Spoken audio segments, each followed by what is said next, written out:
The term decomposition means breaking down, and the process involves millions of organisms like bacteria and fungi. To do so are called decomposers. Decomposers break down complex organic matter into simpler substances and convert it into nutrition rich compost. Compost is dark and crumbly, smells like soil, and is the food for plants.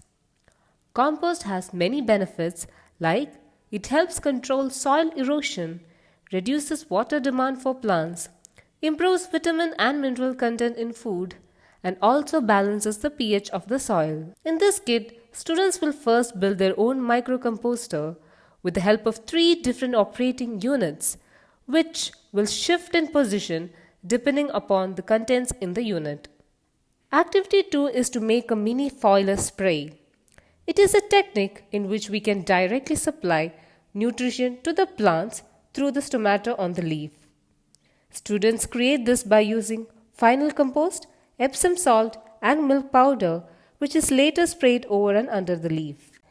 In all, this kit will surely help students to practice composting and building a foiler feeder which they can later do in larger container to help the environment.